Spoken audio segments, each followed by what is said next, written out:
नमस्कार दोस्तों।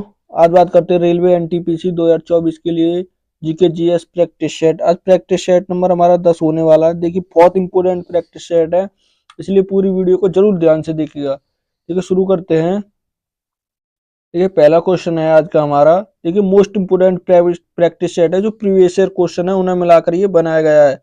बहुत इंपॉर्टेंट है। देखिए पहला है, चोल शिलालेखों में उल्लिखित गुरुकुल के अनुच्छेद कौन से अनुरक्षक हेतु प्रदान की गई भूमि को क्या कहा जाता था।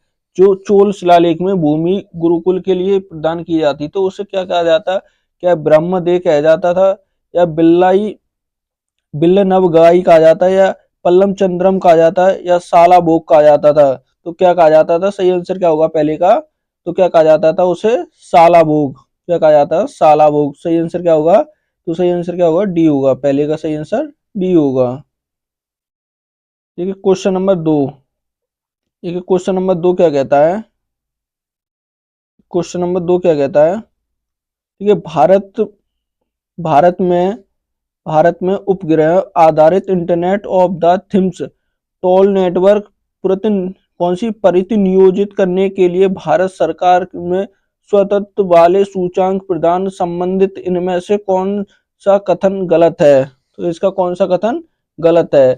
क्या देखिए ये 10 मार्च 2021 में शुरू की गई थी, या स्कॉल कौन सी स्कॉल बीएसएनएल के साथ साझा करती थी, या अंतरिक्ष में लाखों सेंसर और मशीनों से कनेक्ट थी, या दुनिया में पहली संग्रहित आधारित नेटवर्क टोल था। तो सही आंसर क्या होगा, ये इसमें कौन सा गलत गलत है, यही गलत है। कौन सा, पहला ही गलत है। 10 मार्च 2021 में नहीं शुरू की गई थी। तो पहले का सही आंसर क्या होगा, दूसरे का सही आंसर क्या होगा, तो ए होगा। कौन सा, ए होगा। Question number 3। देखिए क्वेश्चन नंबर 3 क्या कहता है। आधुनिक आंध्र प्रदेश के भाग कौन सा वारंगल की रानी रुद्रमा देवी इनमें से किस वंश से संबंधित थी। तो किस वंश से संबंधित थी ये रुद्रमा देवी। क्या चालुक्य वंश, पूर्वी गंग वंश की, या काकतीय वंश की, या चोल वंश से। तो किस वंश से संबंधित थी। तो 3 का सही आंसर क्या होगा, तो किस वंश से थी ये, काकतीय वंश से। किससे, काकतीय वंश से। सही आंसर क्या होगा, तो 3 का सही आंसर क्या होगा, सी होगा। 3 का सही आंसर सी होगा। देखिए क्वेश्चन नंबर 4। क्वेश्चन नंबर 4 क्या कहता है। 1857 के विद्रोह का तात्कालिक कारण इनमें से क्या था।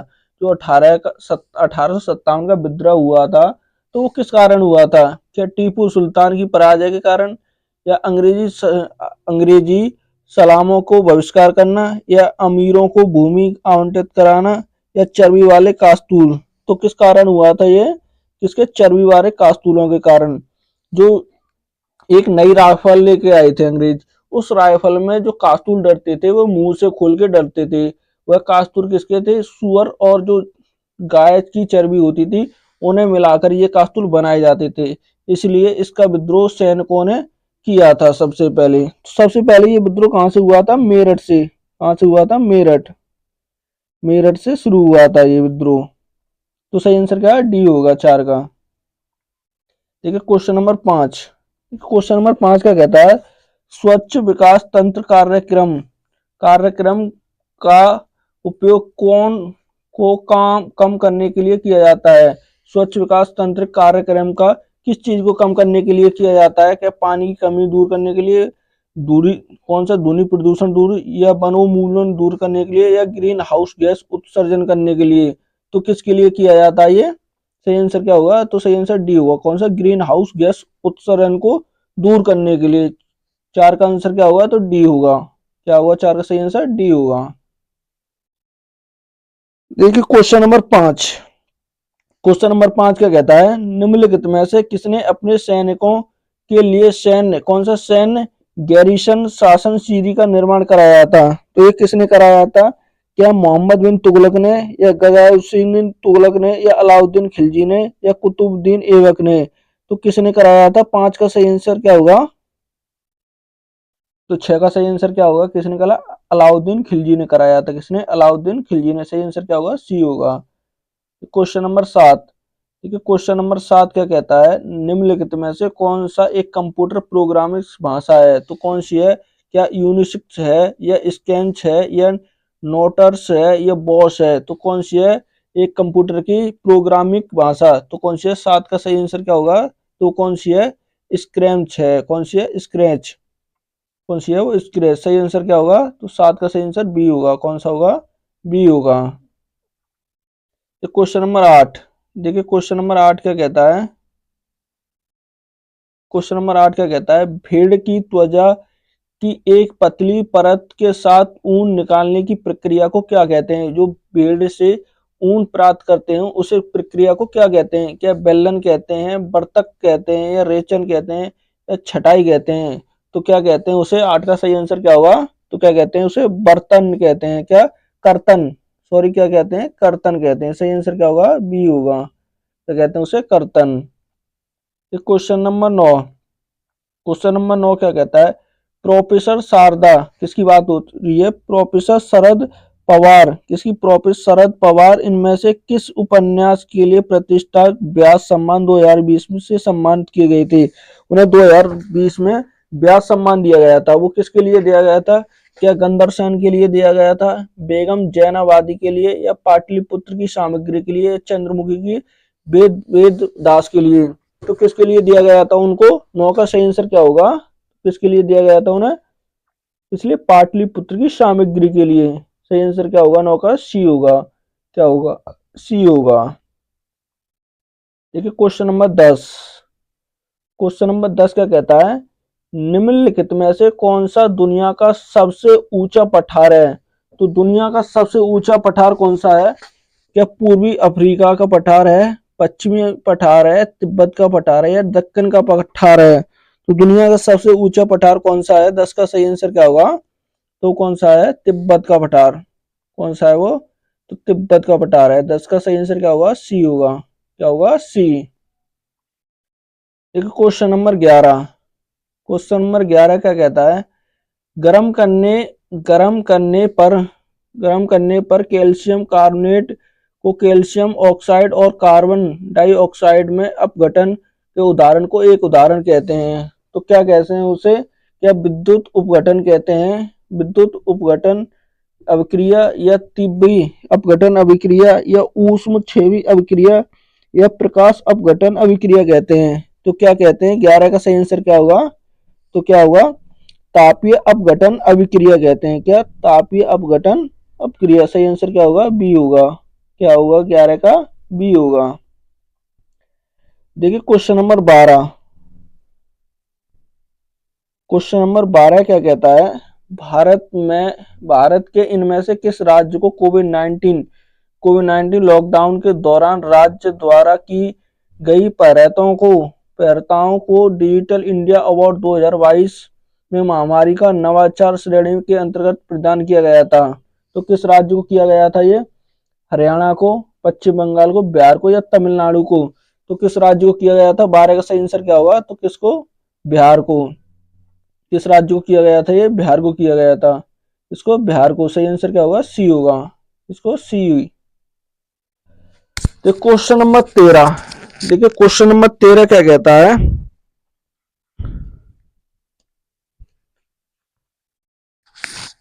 13 क्या कहता है? देखिए, तिल चट्टाने कौन सी तिल चट्टानों में श्वसन के माध्यम से होता है? तो क्या होता है? का फेफड़ों में होता है, गलफड़ों में होता है, तुजा में होता है, श्वास में होता है? किस में होता है? जो तिल चट्टाने होती हैं तो किस में होता है ये? 13 का सही आंसर क्या होगा? तो किस में होता है? श्वास रोद्रा में होता है। किसमें? श्वास रोद्रा में। सही आंसर क्या होगा? तो डी होगा। 13 का सही आंसर डी होगा। Question number 14। क्वेश्चन नंबर 14 क्या कहता है? भारतीय संविधान में इसमें से किस संविधान संशोधन के तहत कौन सी, देखो, बोडो, डोगरी, मैथिली और संताली भाषाओं को आधिकारिक भाषा का दर्जा प्रदान करने के लिए संविधान की 8वीं अनुसूची में संशोधन किया गया था? तो कौन सा संशोधन किया गया था? देखिए, हमारी मूल संविधान में कितनी भाषाएं थी? तो मूल संविधान में 14 भाषाएं थी। कितनी? 14। बाद में देखिए संशोधन करके उसमें भाषाएं जोड़ी दी गई। वर्तमान में उसमें 22 भाषा हो गई हैं। कितनी? 22 भाषाएं हैं। उसमें देखिए एक अंग्रेजी और एक राजस्थानी, ये दोनों भाषाएं नहीं है 8वीं अनुसूची में, ये दोनों नहीं है। कितनी है? 22 भाषाएं। जो अब देखिए कौन सी, बोडो और डोगरी, मैथिली, संताली, ये भाषाएं कब जोड़ी गई? क्या 92वां संविधान संशोधन द्वारा, या 90वां संविधान संशोधन द्वारा, या 91वां संविधान संशोधन अधिनियम द्वारा, या 93 में? तो कब जोड़ी गई थी? 14 का सही आंसर क्या होगा? तो कब जोड़ी गई थी? ये 92वें संविधान संशोधन द्वारा। तब 92वां संविधान संशोधन करके इन भाषाओं को जोड़ा गया था। सही आंसर क्या होगा? ए होगा। Question number 15। देखिए क्वेश्चन नंबर 15 क्या कहता है? बाज, किसकी बात हो रही है? बाज की चाल लगभग कितनी होती है? जो बाज की उड़ान होती है वो लगभग चाल कितनी होती है? कितनी तेज दौड़ सकता है वो? क्या 215 किलोमीटर पर घंटा, 105 किलो पर घंटा, या 410, या 320? सही आंसर क्या होगा 15 का? तो कितनी तेज दौड़ सकता है वो? 320 किलोमीटर। कितनी रफ्तार होती है उसकी? 320 किलोमीटर प्रति आवर्स की। कितनी? 320 होती है। सही आंसर क्या होगा? डी होगा। इतनी बहुत गति से दौड़ता है वो, 320 बहुत हो गई। एक क्वेश्चन नंबर 16। क्वेश्चन नंबर 16 क्या कहता है? निम्नलिखित में से कौन सी नदी अंडमान निकोबार द्वीप समूह से बहती है? जो अंडमान निकोबार द्वीप समूह से नदी बहती है वो कौन सी है? क्या सिंगलोंग है, शिमगोंग है, या सामेश्वरी है, या कलपोंग है, या अमर राहा है? कौन सी? उमर राहा है। तो वो कौन सी नदी होगी? 16 का सही आंसर क्या होगा? तो कौन सी है? कलपोंग। कौन सी नदी बहती है वो? कलपोंग बहती है। सही आंसर सी होगा। 16 का सही आंसर सी होगा। Question number 17। क्वेश्चन नंबर 17 क्या कहता है? निम्नलिखित में से निम्नलिखित में से कौन सा कंप्यूटर इनपुट डिवाइस नहीं है? तो कंप्यूटर का इनपुट डिवाइस कौन सा नहीं है? क्या लाइट पेन नहीं है, पॉइंट नहीं है, या जेलिस्ट नहीं है, या ऑप्टिकल मार्क रेगलिंग्स नहीं है? तो कौन सा नहीं है? 17 का सही आंसर क्या होगा? तो कौन सा नहीं है? प्लोट्स नहीं है। कौन सा? प्लोट्स। सही आंसर क्या होगा? तो बी होगा। 17 का सही आंसर बी होगा। Question number 18। क्वेश्चन नंबर 18 क्या कहता है? भारतीय संविधान के अनुसार इनमें से कौन सा मौलिक कर्तव्य नहीं है? इनमें से कौन सा मौलिक कर्तव्य नहीं है? देखिए, सद्भावना और भाईचारे की भावनाओं को बढ़ावा देना, सांस्कृतिक की समृद्धि विरासत को सुरक्षित करना, वैज्ञानिक वैज्ञानिक स्वभाव विकसित करना, या मानव के अवैध क्रिया विक्रिया के बलात्श्रम को निषेध करना? तो कौन सा नहीं है इसमें से मौलिक कर्तव्य? सही आंसर क्या होगा 18 का? तो कौन सा नहीं है? डी नहीं होगा। कौन सा? डी नहीं होगा। मानव के अवैध क्रिया विक्रय की, देखिए ये मौलिक अधिकार है, मौलिक कर्तव्य नहीं है। तो 18 का सही आंसर क्या होगा? डी होगा। Question number 19। देखिए क्वेश्चन नंबर 19 क्या कहता है? जनजातीय कार्य मंत्रालय से संबंधित डाटा एकत्रित करने के लिए श्रम शक्ति पोर्टल प्रारंभ किया गया था। तो ये किस लिए किया? आदिवासी लोगों के लिए, आदिवासी बंधुओं श्रमिकों के लिए, आदिवासी प्रवासियों के लिए, या श्रमिकों के लिए? तो किसके लिए किया गया था ये? आदिवासी प्रवासी श्रमिकों के लिए किया गया था। इसके आदिवासी जो श्रमिक होते हैं उनके लिए किया गया था। सही आंसर क्या होगा? सी होगा। 19 का सही आंसर सी होगा। Question number 20। क्वेश्चन नंबर 20 क्या कहता है? 21 मार्च 2023, 21 मार्च और 23 सितंबर को सूर्य की किरणें सीधी भूमध्य रेखा पर पड़ती हैं, जिसके कारण पृथ्वी पर दिन और रात बराबर होते हैं। इसे क्या कहा जाता है? तो क्या कहा जाता है इसे? क्या विषुवत कहा जाता है, वर्तन कहा जाता है, या शीतकालीन संकृति, या ग्रीष्मकालीन संकृति कहा जाता है? तो क्या कहा जाता है इसे? विषुवत कहा जाता है। क्या? विषुवत कहा जाता है। सही आंसर क्या होगा? तो ए होगा। क्या होगा? ए होगा। Question number 21। क्वेश्चन नंबर 21 क्या कहता है? 2020 में आयोजित आवासीय वर्चुअल, कौन सा वर्चुअल समूह में नेपाल और चीन द्वारा संयुक्त रूप से माउंट एवरेस्ट चोटी की अधिकतम तौर पर घोषित किया गया था। तो कितनी ऊंचाई इसकी घोषित की गई थी? क्या कितनी की गई थी? क्या 29,228.12 फीट, या 29,132.69 मीटर, 29,335 15 फीट, या 29,017.12 मीटर? तो कितनी की गई थी? सही आंसर क्या होगा 21 का? तो क्या होगा, बी होगा। सही आंसर क्या होगा, बी। क्या होगा, बी होगा। तो क्वेश्चन नंबर 22, देखिए क्वेश्चन नंबर 22 का कहता है, कौन व्यक्ति हाल ही में जम्मू और कश्मीर केंद्र शासित प्रदेश के पहले मुख्यमंत्री बने हैं। जो देखिए यहाँ पर आजाद 370 धारा हटने के बाद जम्मू कश्मीर में से देखिए कौन सा अनुच्छेद 370 लगा हुआ था, धारा कौन सी 370 वहां पर लगी हुई थी। ये हटने के बाद पहली बार में आम चुनाव हुए हैं। तो वहां के अभी कौन बने हैं, क्या महबूब मुफ्ती बने हैं, तरीफ खां बने हैं, अमर अब्दुल्ला बने हैं, या फारूकी अब्दुल्ला बने हैं। तो कौन बने हैं, 22 का सही आंसर क्या होगा, कौन बने, अमर अब्दुल्ला। कौन बने हैं वहां पर, अमर अब्दुल्ला बने हैं। सही आंसर क्या होगा, सी होगा।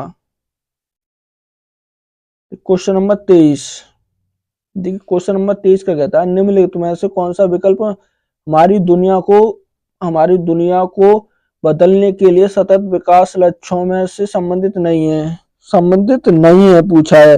तो कौन सा नहीं है, क्या स्वच्छ जल एवं स्वच्छता है, उत्तम स्वास्थ्य और कल्याण है, गरीबी से मुक्ति है, या मृत्यु दर में कमी है। तो कौन सा है, सही आंसर क्या होगा 23 का, तो कौन सा हुआ, मृत्यु दर में कमी। कौन सा, मृत्यु दर में कमी। तो कौन सा, डी सही होगा। कौन सा होगा, डी सही होगा।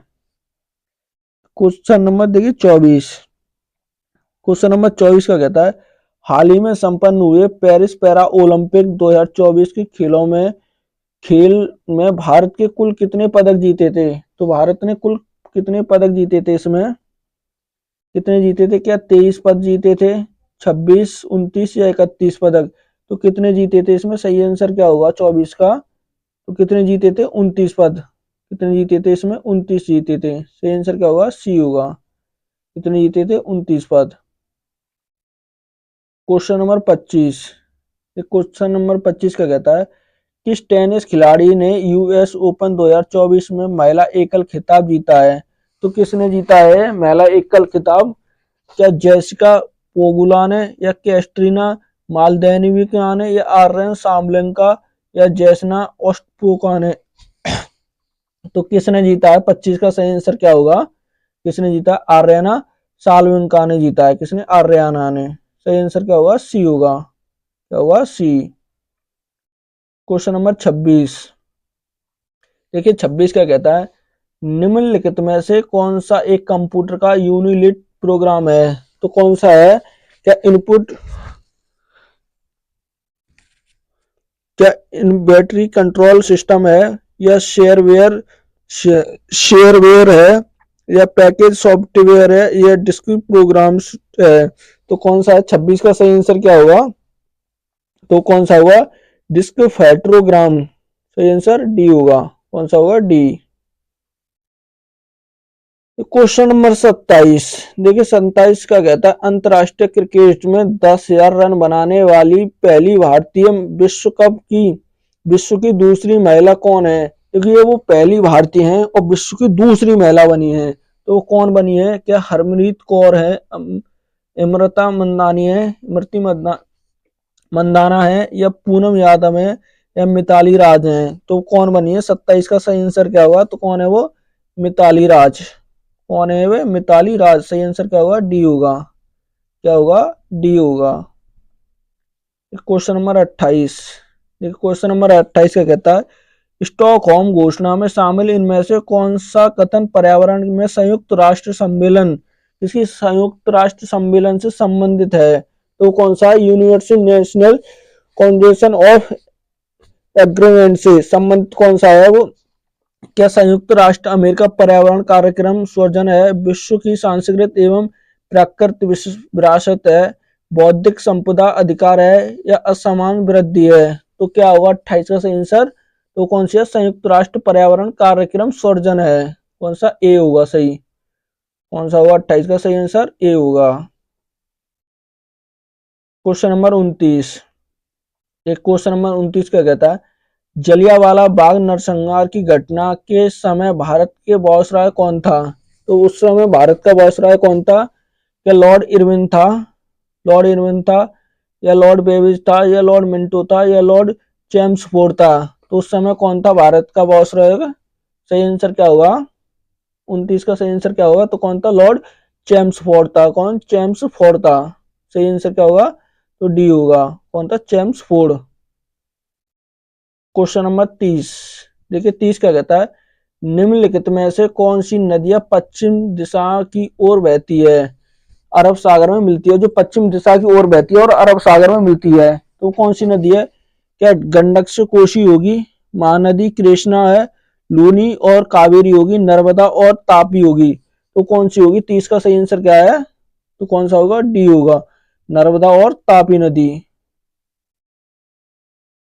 देखिए क्वेश्चन नंबर 31। देखिए आईपीएल 2024 में सर्वाधिक विकेट लेने वाले पर्पल कैप किसने जीता था? 2024 में जो आईपीएल हुए थे उसमें सबसे अधिक जो विकेट लेता है उसे पर्पल कैप मिलता है, तो वो किसने जीता था?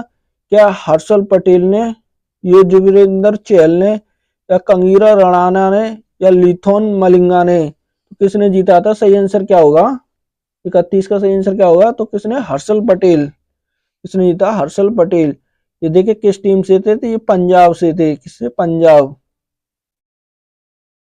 पंजाब से खेल रहे थे। किससे? पंजाब की टीम से। सही आंसर क्या होगा? ए होगा। क्वेश्चन नंबर देखिए 32। देखिए अंतिम पृथ्वी शिखर, कौन सा अंतिम पृथ्वी शिखर सम्मेलन का आयोजित हुआ था? तो कहाँ हुआ था ये? क्योटा में, रिया डी जोनिया में, या दोहा में, या जोन्सबर्ग में? तो कहाँ हुआ था? 32 का सही आंसर क्या होगा? तो कहाँ पर हुआ था 32 का सही आंसर? कहाँ? रियो डी जोनिया में। कहाँ पर? सही आंसर क्या होगा? बी होगा। क्या होगा? बी।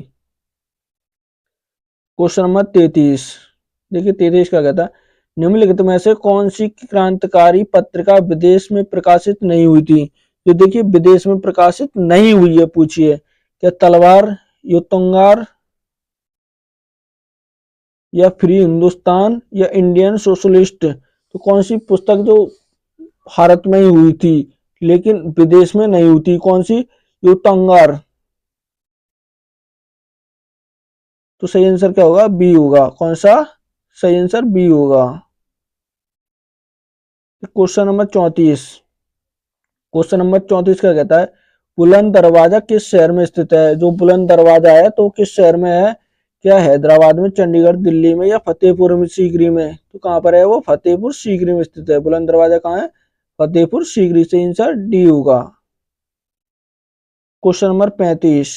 देखिए 35 क्या कहता है, ब्रिस्क कॉम्प्रेशन, किसकी बात हो रही है? ब्रिस्क कॉम्प्रेस्टल किस पौधे का वनस्पति नाम है? तो ये किस पौधे का नाम है? क्या मक्का का है, सामान्य गेहूं का है, या कूड़ू को है, कूड़ू, या सरसों का नाम है? तो किसका है? 35 का सही आंसर क्या होगा? तो किस पौधे का नाम है ये? सरसों का। जो सरसों का पौधा होता है उसका नाम है ये। Question number 36। देखिए क्वेश्चन नंबर 36 क्या कहता है, निम्नलिखित में से किस भाषा को भारत की अनुसूचित भाषा का दर्जा प्राप्त नहीं है? जो 8वीं अनुसूची है उसमें नहीं है। तो कौन सी भाषा है? क्या मैथिली है, नेपाली है, डोंगरू है, या गढ़वाली है? तो कौन सी भाषा होगी? 36 का सही आंसर क्या होगा? तो वो कौन सी है? गढ़वाली है। कौन सी है? गढ़वाली। देखिए मैथिली, डोगलू, संताली ये तीनों भाषा है लेकिन गढ़वाली नहीं है इसमें। 36 का सही आंसर डी होगा। Question number 37। देखिए 37 का कहता है, विश्व का सबसे बड़ा महाद्वीप कौन सा है? विश्व का सबसे बड़ा महाद्वीप कौन सा है? क्या एशिया, अफ्रीका, यूरोप, या ऑस्ट्रेलिया? तो कौन सा है सबसे बड़ा महाद्वीप? एशिया महाद्वीप। कौन सा है वो? एशिया महाद्वीप है विश्व का सबसे बड़ा। Question number 38। ठीक है 38 का कहता है, दुनिया का सबसे बड़ा स्थल मंडल कौन सा है? दुनिया का सबसे बड़ा स्थल मंडल कौन सा होगा? क्या सागर होगा, उष्ण कटिबंधीय होगा, रेगिस्तान होगा, या हरे भरे इलाके होंगे? तो कौन सा होगा? सागर। कौन सा होगा? सागर होगा। 38 का सही आंसर क्या है? तो ए होगा। एक क्वेश्चन नंबर 39। देखिए 39 का कहता है, भारतीय संविधान के किस अनुच्छेद में राज्य के नीति निर्देशक तत्व हैं? जो राज्य के नीति निर्देशक तत्व हैं वो किस अनुच्छेद में कहां से कहां तक है? या अनुच्छेद 14 से 18, अनुच्छेद 36 से 51, अनुच्छेद 19 से 22, या अनुच्छेद 52 से 62? किस अनुच्छेद में है वो? 36 से 51 में। सही आंसर क्या होगा? बी होगा। क्या होगा? बी होगा। Question number 40। देखिए 40 कहता है दिल्ली चलो का नारा किसने दिया था? दिल्ली चलो का नारा किसने दिया था? क्या भगत सिंह, महात्मा गांधी, सुभाष चंद्र बोस या चंद्रशेखर आजाद? तो किसने दिया था ये? किसने? सुभाष चंद्र बोस ने दिया था। किसने? सुभाष चंद्र बोस ने। सही आंसर क्या होगा? सी होगा। देखिए ये आज का मोस्ट इंपोर्टेंट प्रैक्टिस सेट था। अगर वीडियो अच्छी लगे तो प्लीज चैनल को सब्सक्राइब करना, वीडियो को लाइक करना ना भूलें।